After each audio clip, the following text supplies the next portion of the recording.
Long ago, in the powerful Oyo kingdom, where gods walked in dreams, and the earth listened when you wept, lived a maiden named Adishewa, daughter of a humble herbalist. Her beauty was not just in the curve of her cheeks or the warmth of her voice. It was in the way she listened to the wind, how she spoke to the leaves, and how even the river seemed to pause when she sang. Adeshewa lived at the edge of the forests, where her father, Baba Ifeanyi, served both man and spirit. People came from far lands to seek his medicine, but even more came hoping to catch a glimpse of his daughter, whose smile was said to mend broken spirits. But Adeshewa's heart beat for only one, Prince Ekunle, the first son of Alafin Adegbite. Their love was a secret dance of stolen glances and midnight meetings beneath the whispering baobab, a sacred tree older than time itself. It was said that lovers who made a vow beneath its branches were forever bound, by love or by curse. One night, beneath the pale eye of the moon, Prince Ekunle took Adeshewa's hand in his. His royal beads clinked softly as he knelt. I vow by the gods of my ancestors, by Shango's fire and Yemoja's tears, I will make you my queen. Adeshewa, no law, no bloodline will stop me. Adeshewa, heart pounding, echoed the vow. The baobab tree rustled, not with the wind, but with spirit. But love is never safe in the shadows of power. In the palace, whispers teared. A slave girl saw what she should not have seen. A royal adviser heard what he should not have heard. And in the deepest corner of the palace, Princess Oroma, the prince betrothed from the rival Nupe kingdom, smiled bitterly as she crushed the kola nut between her teeth. Betrayal had begun its quiet war. It had been 3 days since the prince made his vow under the whispering baobab, and already the winds had changed. Princess Oroma, the Nupe princess, promised to Prince Ekunle in a union meant to unite two warring kingdoms, had received the news in silence. But her silence was never peace. It was a call waiting to strike. She had not crossed rivers and endured palace rites just to be shamed by a herbalist's daughter.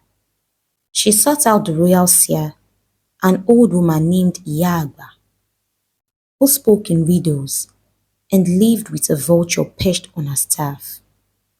Oroma entered the shrine quietly, her bare feet making no sound on the sacred stones. Tell me, Oroma whispered, what threat walks with the prince's heart? Iyagba stared long and deep into a bowl of still water. Then she chuckled, a low knowing sound.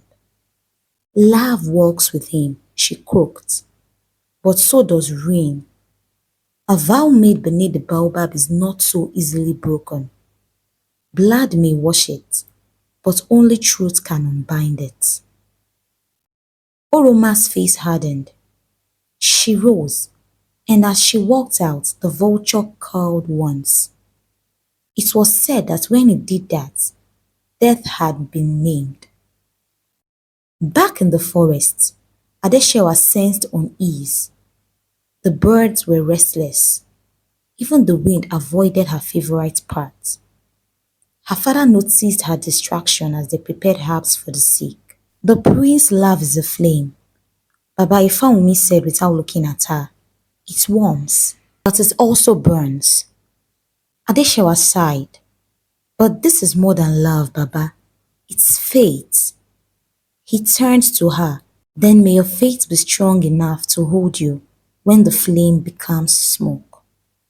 That night, Adeshewa waited at the baobab, but Prince Ekunle did not come. Instead, a figure emerged from the darkness, tall, cloaked, and silent. It was the palace guard, Ajani, once Ekunle's closest friend, now his spy. He handed Adeshewa a folded cloth, royal linen, blood-stained. He has been taken, Ajani said, not by blade, but by betrayal. The vow you made may be the only thing that can save him now. Adeshewa clutched the cloth to her chest. The palace of Oyo was alive with lies. The elder said he had traveled to the eastern hills for a sacred rite. But those who looked too closely saw the shadows behind the lie.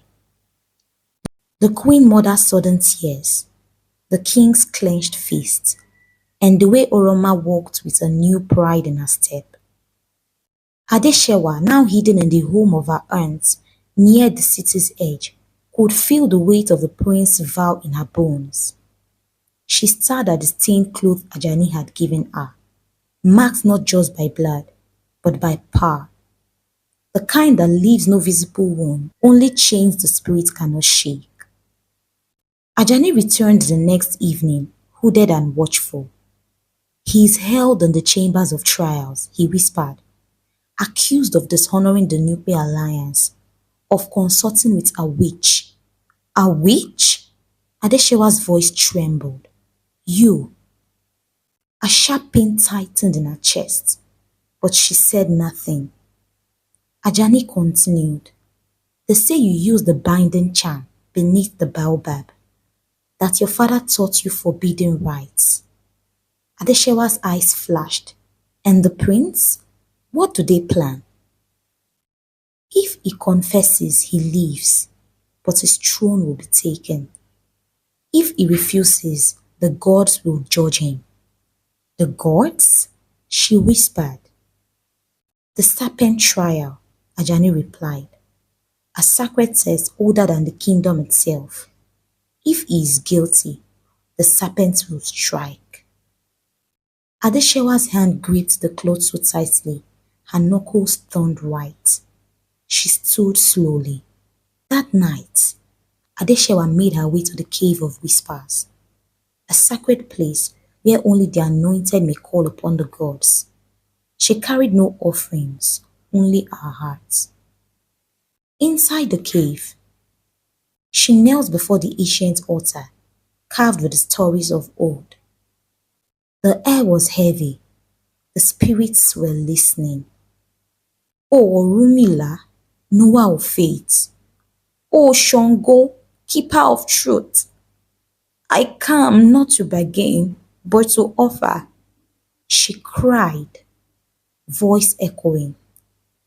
If the prince's love for me has broken the laws of the land, let my life be the cost. But if his vow was true, let the gods reveal the betrayal that hides in royal robes. Lightning struck outside, and the cave trembled. A voice, not quite human, whispered through the air. The serpent comes, but it is not for him. It is for the one who wears the crown of lies. Adeshewa's eyes widened. In the palace, Princess Oroma awoke screaming. In her dreams, a black serpent had wrapped itself around her throat, whispering the name Adeshewa. Dawn came with a blood-red sky, an omen. In the chamber of trials, deep within the inner court, Prince Ekunle knelt, chained to the sacred stone. His once bright eyes were dimmed by 3 days of silence, fasting, and whispers of betrayal. Royal priests circled him slowly, humming old incantations, their white robes brushing the ground like mist. One among them leaned close and spoke softly. The Nupe alliance demands you break the vow to the herbalist's daughter. Confess the witchcraft, denounce her, be free. Ekunle raised his head with quiet fire in his eyes. You want me to curse the only truth I've ever known? Silence. Then you do not know love, and you do not deserve the God's mercy. The priest retreated. From behind the carved pillar, Queen Mother Omoyeni watched her son with eyes wet from war between duty and motherhood. Behind her, King Adegbite sat upon his throne, a man torn between a kingdom's survival and his firstborn's heart. That very morning, Princess Oroma had stood before the council with a blood charm in hand. She claimed Adeshewa had bewitched the prince, using forest herbs and forbidden spirits to draw him away from his royal path. She is no maiden of love, Oroma had said with venom in her voice. She is the whisper of rebellion in 6 disguise. The council, divided and uneasy, had turned to the king, and he had agreed if the prince refuses to confess by sundown, the serpent trial would proceed. Meanwhile, in the forest edge, Adeshewa kneels beside her father, Baba Ifawunmi, inside the sacred grove. They prepared a rare invocation, Ere Eshin Aye, the calling of spirits long past. He held out a gourd. Drink this and follow your spirit to the place where lies wear crowns and tongues taste like honey. She drank. The world shifted. The forest blurred, and Adeshewa found herself in a smoky vision. A long corridor of mirrors. In each one, she saw fragments. Oroma speaking to the royal seer, whispering of poisons. A slave girl paid in coral beads to tell lies. And worst of all, Oroma slipping something inside the sacred bowl handed to the prince days before his trial began. When she awoke, her lips were pale, but her eyes burned bright. She poisoned him, Adeshewa gazed, not with herbs, but with deceit. Her father's face darkened. Then we must move swiftly. If the gods will not act in time, then mortals must bring light into the palace of shadows. As the sun began its descent, a snake slittered up the stairs of the chambers of trials, an ancient omen. The time for judgment had come. But far beyond the palace gates, Adeshewa was already moving, not with an army, not with weapons, but with truth, the one thing that even the gods could not deny. The time had come. The royal court gathered around the cycle of truth. In its center stood Prince Ekunle, wrist bound in silver rope, shirt torn and eyes steady. Around him were elders, priests, nobles, and the crowd. At the far end stood Princess Oroma, draped in regal red, a vulture feather tucked into her crown. Beside the prince, a woven basket lay still. Within it, the sacred serpent of judgment, Awofumi, guardian of the gods. If it sensed guilt, it will strike. If it turned away, innocence was declared. No man or woman had ever deceived it. The chief priest, robed in white, raised the staff. Prince Ekunle of Oyo, do you still refuse to confess? Do you deny the claims of witchcraft, of betrayal against the kingdom? Ekunle lifted his chin. I stand in truth, even if it costs me breath. The priest signaled. A servant approached the basket. Slowly, the lid was removed. Awofumi, ancient and black as midnight, rose in a silent coil. Its tongue flicking at the air, it turned toward Ekunle. Suddenly, a cry rang out, "Wait!" The priest moved to stop her, but Baba Ifawunmi appeared behind her, holding up a sacred token, a mark of spiritual authority. The elder stepped back. Even the king sat up straighter.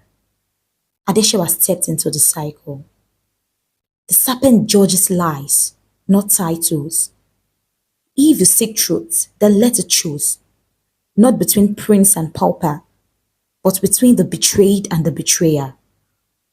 The crowd parted as Adeshewa walked forward, holding up a small girl.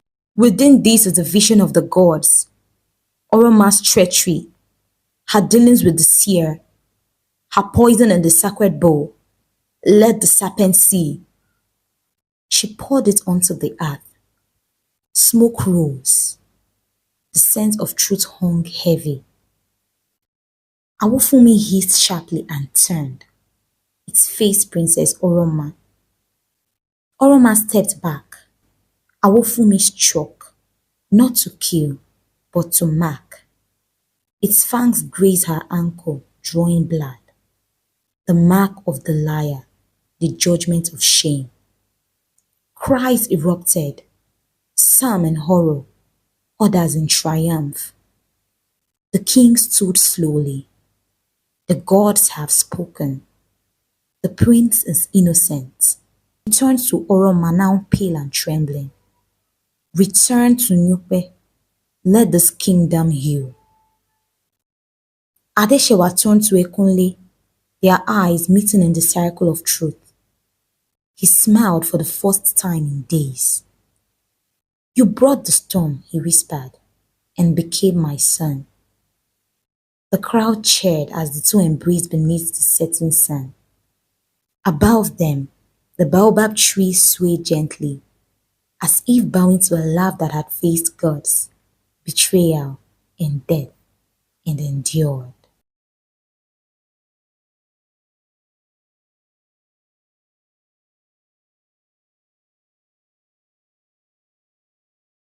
Enjoyed this story? Ensure to like, subscribe, and tap the notification bell for more intriguing stories.